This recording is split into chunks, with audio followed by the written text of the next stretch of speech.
ऐसा क्यों होता है हमारे साथ कि हमें बहुत सारी चीज़ें पता होती हैं, लेकिन जब भी बोलने की बारी आती है तो या तो हम अटक जाते हैं या फिर हमें डर लगता है उन नई चीज़ों को यूज़ करने में कि कहीं हम गलत तो नहीं बोल रहे हैं।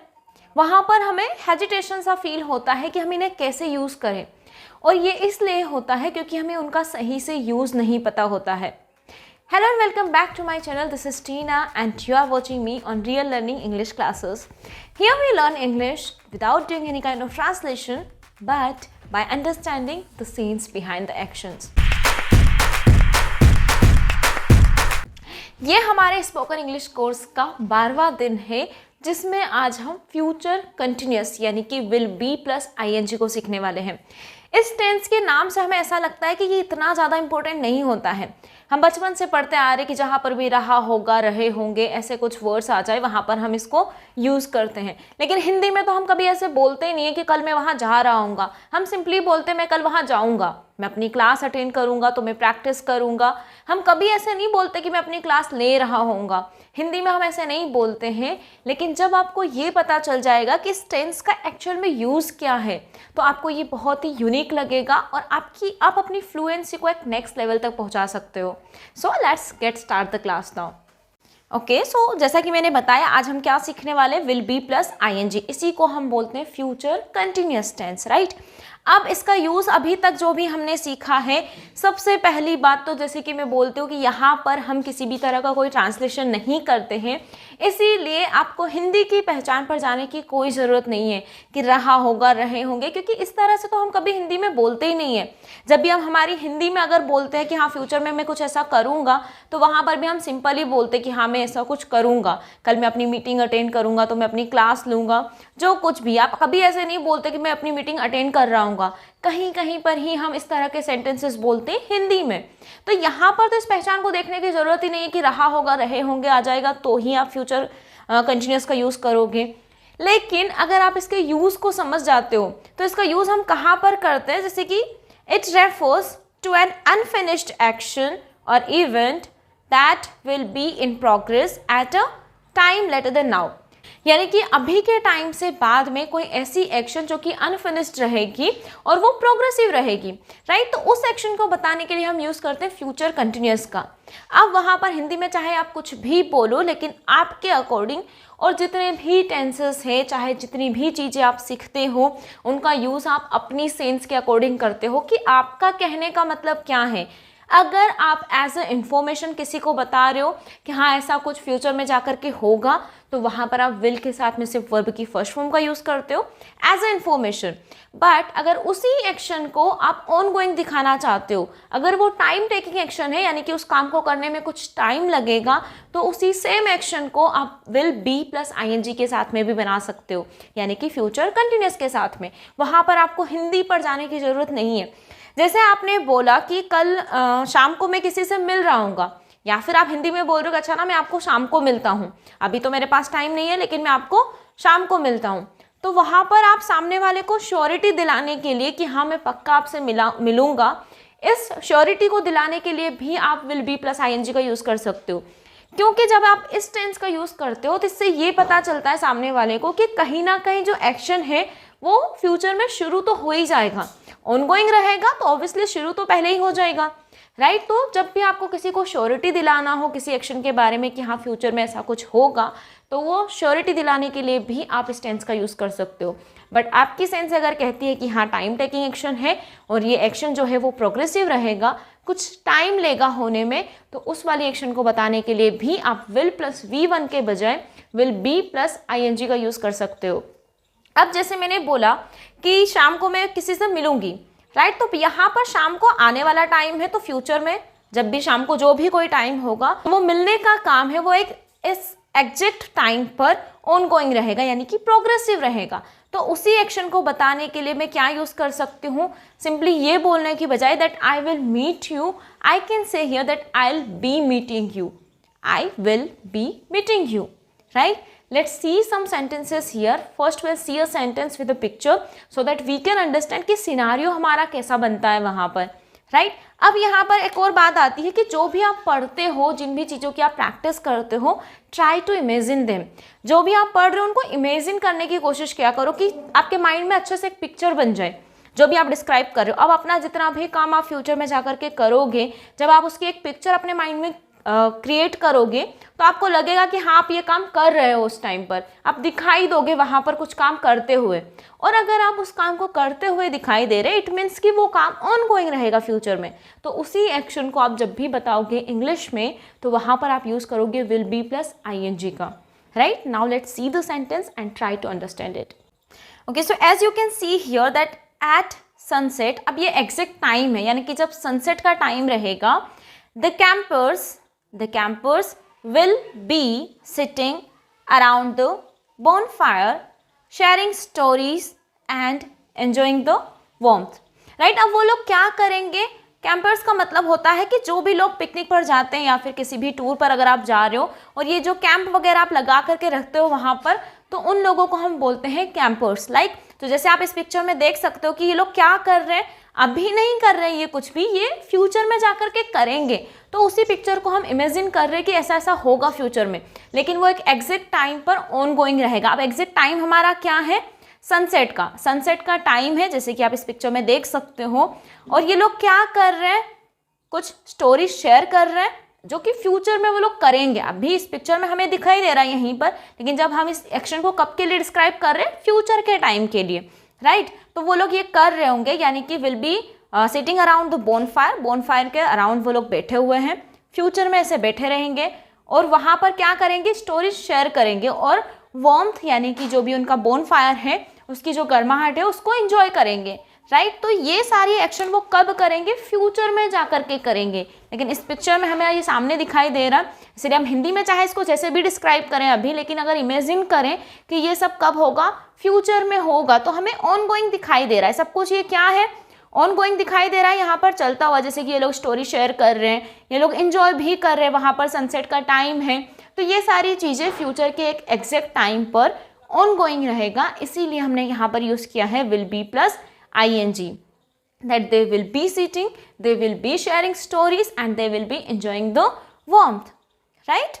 आई होप कि इतना क्लियर हो गया होगा। अब हमें क्या करना है कि आप जो भी एक्शन करोगे फ्यूचर में जाकर के उसको इमेजिन करना है, अपने माइंड में एक पिक्चर क्रिएट करनी है और उसको डिस्क्राइब करना। अगर वो एक्शन ऑन गोइंग दिखाई दे रही है कि हाँ आप कुछ करते हुए दिखाई दे रहे हो उसमें, then make it with will be plus ING। हमेशा याद रखना कि जब भी आप नेगेटिव बनाते हो, अगर आपको इसको नेगेटिव बनाना है कि हाँ ऐसा तो मैं कुछ नहीं करूँगा वहाँ पर या फिर मैं नहीं करूँगी, तो वहाँ पर आप यूज़ करोगे विल नॉट का। अगर यही सेम एक्शन हमें नेगेटिव बताना है कि ऐसा वो लोग कुछ भी नहीं करेंगे, मान लीजिए कि ये अभी हमारे सामने प्रेजेंट में हो रहा है, ठीक है, ये सारा वो लोग शेयर कर रहे, स्टोरीज वगैरह सब कुछ हो रहा है, लेकिन हम हमारा बोल रहे कि मैं तो ऐसा कुछ नहीं करूँगी फ्यूचर में जा करके, तो वहाँ पर हम क्या यूज़ करेंगे, that I will not B. हमेशा जो हमारी फ्यूचर में, अगर आपके पास एक से ज़्यादा हेल्पिंग वर्ब है फ्यूचर में, चाहे किसी भी टेंस में, जैसे कि प्रेजेंट में भी अभी आएगी, प्रेजेंट परफेक्ट कंटिन्यूअस में हैज़ हैव बीन होता है, तो दो से ज़्यादा भी हेल्पिंग वर्ब्स हमारे पास आ जाती है। तो हमेशा जो पहली वाली हमारी हेल्पिंग वर्ब रहती है उसी के बाद में हम नॉट का यूज़ करते हैं। तो यहाँ पर हमारे पास दो वर्ब्स हैं, एक तो विल है और एक बी है, राइट। तो यहाँ पर हम जो नॉट है उसका यूज़ करेंगे विल के बाद में, तो ये क्या हो जाएगा, विल नॉट को आप वॉन्ट भी बोल सकते हो। So I won't be sitting, I won't be sharing and I won't be enjoying.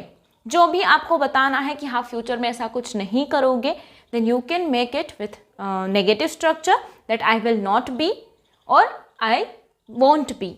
The next sentence is here that on their anniversary, right. अब ये भी एक एग्जैक्ट टाइम है कि उनकी एनिवर्सरी पर they will be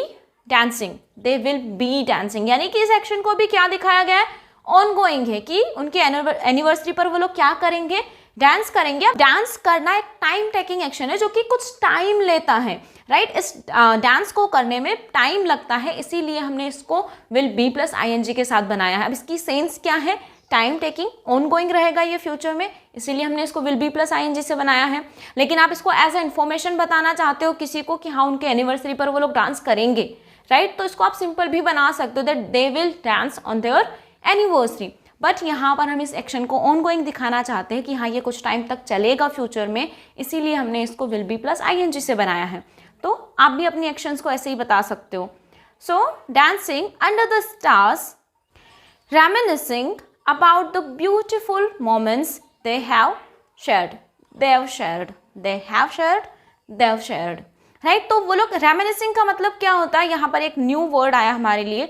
so reminiscing means यानी कि किसी याद को ताज़ा करना, जैसे हम बोलते हैं ना बहुत टाइम बाद अगर फ्रेंड्स से मिलते हैं तो हम उन सारी यादों को ताज़ा करते हैं, उन सारी जो भी एक्टिविटीज़ हमने साथ में की हुई है, जो भी हमारी मेमोरीज रहती है बचपन का, अगर कोई फ्रेंड है तो बचपन की मेमोरीज होती है, उनको हम याद करके क्या करते हैं, रिकॉल करते हैं, सारी बातों को फिर से याद करते हैं, ताज़ा करते हैं। रेमिनिसिंग का यूज़ आप इस सेंस में कर सकते हो जब भी आप किसी याद को ताज़ा करते हो, राइट। तो वो लोग क्या कर रहे होंगे, dancing under the stars and reminiscing about the beautiful moments, यानी कि अपने ब्यूटीफुल मोमेंट्स जो उन दोनों ने साथ में गुजारे हैं अभी तक, उनको वो लोग याद कर रहे होंगे, रिकॉल कर रहे होंगे, यानी कि सारी यादों को ताज़ा कर रहे होंगे। तो ये भी क्या है, एक ऑनगोइंग एक्शन हम बता रहे हैं, इसीलिए हमने विल बी प्लस ING का यूज किया हुआ है।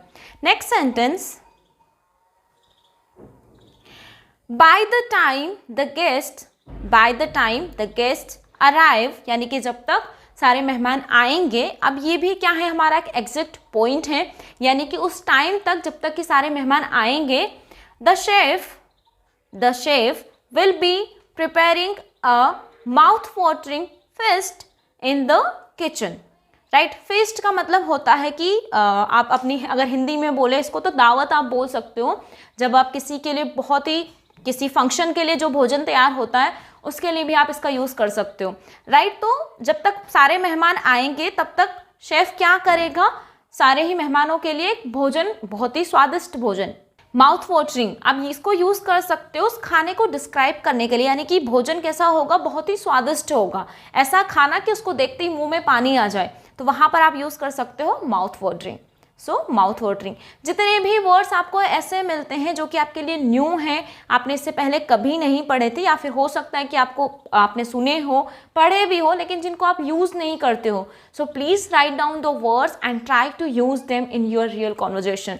जब भी आप बोलने की कोशिश करते हो, प्रैक्टिस करते हो, तो उन्हीं वर्ड्स को यूज़ करने की कोशिश करो, क्योंकि ऐसे ही लिस्ट बनाने से या फिर अलग से अगर आप वोकैब की का वेट कर रहे हो कि कोई आकर के हमें वोकैब पढ़ा दे, या फिर हम वर्ड्स सर्च कर ले और बहुत सारे वर्ड्स याद करके रख लें, तो वो कभी याद नहीं होने वाले हैं। याद तो हो जाएंगे लेकिन आप उनको अपनी कॉन्वर्जेशन में कभी यूज़ नहीं कर पाते हो, क्योंकि आपने उनका यूज़ करना नहीं सीखा है। तो जब आप ऐसे कहीं पर देखते हो उनका यूज़ होते हुए, अलग से वर्ड सर्च करने के बजाय ऐसे कहीं पर जहाँ पर भी आपको मिलता है कि हाँ यहाँ पर ये माउथ वाटरिंग यूज़ हुआ है, तो यहाँ पर उसको राइट डाउन करो, जो भी आपको समझ में आया है कि ये कैसे और क्यों यूज़ हुआ यहाँ पर, ऐसे ही सेम सिचुएशन में आपको उसे यूज़ करना है, राइट।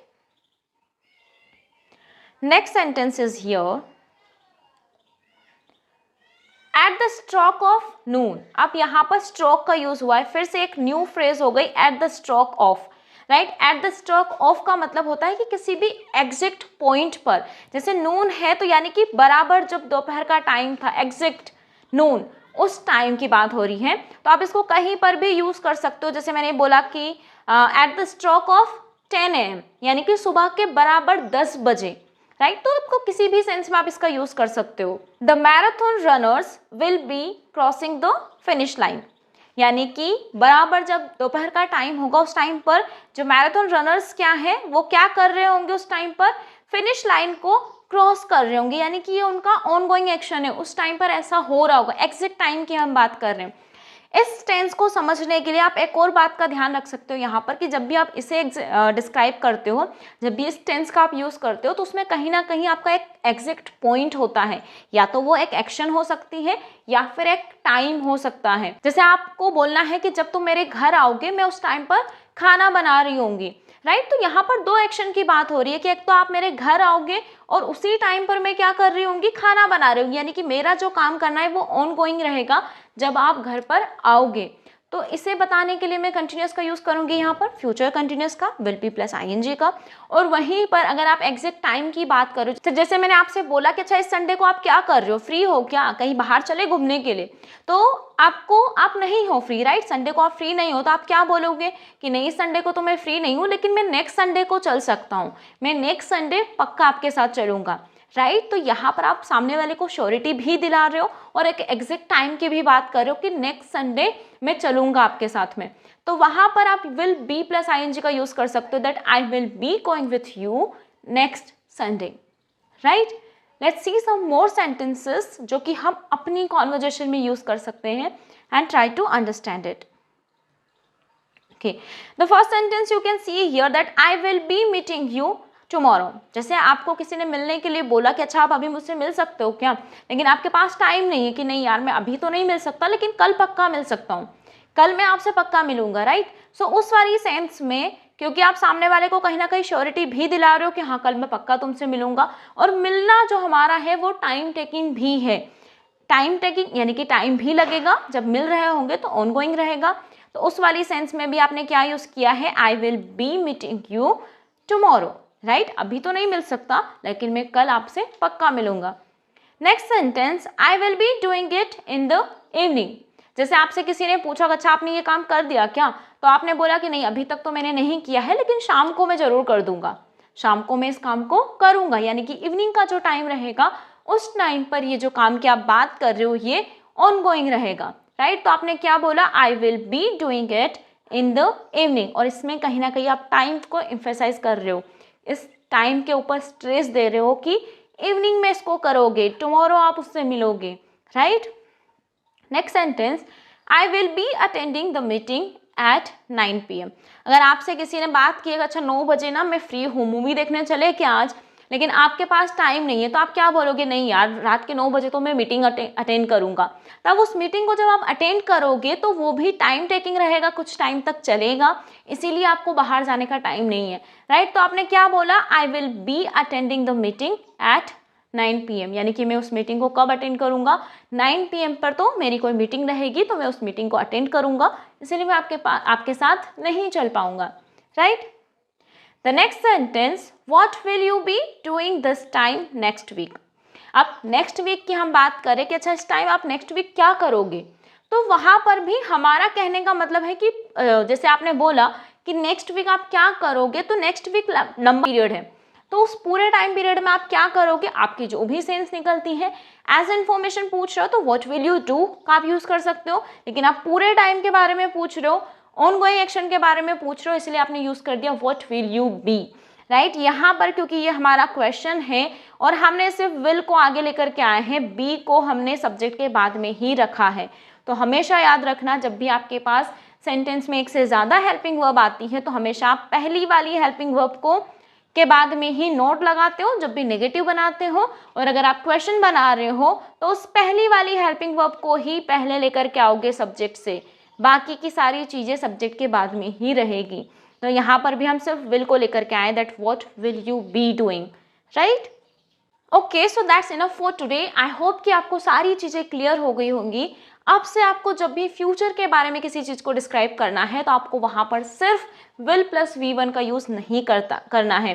भले ही आप हिंदी में चाहे कुछ भी बोलो, आप सिंपली ये बोलो कि अच्छा मैं ये करूँगा कल, मैं वो मीटिंग अटेंड करूँगा संडे को, तो चाहे जो भी आप बोल रहे हो हिंदी में, लेकिन इंग्लिश में अगर आपकी सेंस ये निकलती है कि वो एक्शन टाइम टेकिंग होगा, ऑनगोइंग रहेगा, कुछ टाइम तक चलेगा फ्यूचर के टाइम पर, तो उसे आप विल बी प्लस आईएनजी की हेल्प से बना सकते हो।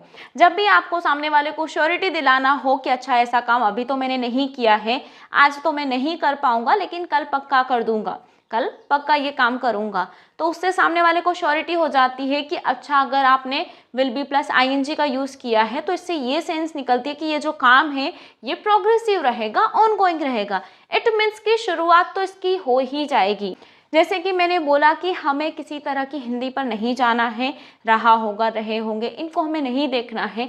इमेजिन करना है अपने माइंड में कि आप नेक्स्ट संडे को क्या करोगे। अगर वो एक्शन ऑनगोइंग दिखाई दे रहा है, जैसे आपने बोला कि शाम को मम्मा क्या करेगी, तो खाना बनाएगी, तो वो दिखाई दे रही है कि हाँ वो खाना बना रही है किचन में, तो ये ऑनगोइंग एक्शन हो गया। तो आप क्या बना सकते हो, that my mom will be cooking in the kitchen. तो आपको जो भी दिखाई दे रहा है एक्शन, अगर ऑनगोइंग दिखाई दे रहा है तो उसको आपको विल बी प्लस आईएनजी के साथ में ही बनाना है, और ये आपकी सेंस के ऊपर डिपेंड करता है कि आप कौन सी सेंस में उसे बता रहे हो। तो जाने से पहले बस इतना कहना चाहूंगी कि अगर आपने अभी तक वीडियो को लाइक नहीं किया है देन लाइक द वीडियो। अगर चैनल को आपने सब्सक्राइब नहीं किया है then do subscribe to my channel. और अगर आपको कोई भी डाउट आता है तो ज़रूर कमेंट बॉक्स में पूछेगा। हम नेक्स्ट सेशन में सबसे पहले उसी डाउट्स को क्लियर करेंगे और उसके बाद हमारी अगली क्लास को स्टार्ट करेंगे। I'll meet you in the next session. Till then, take care. Bye bye.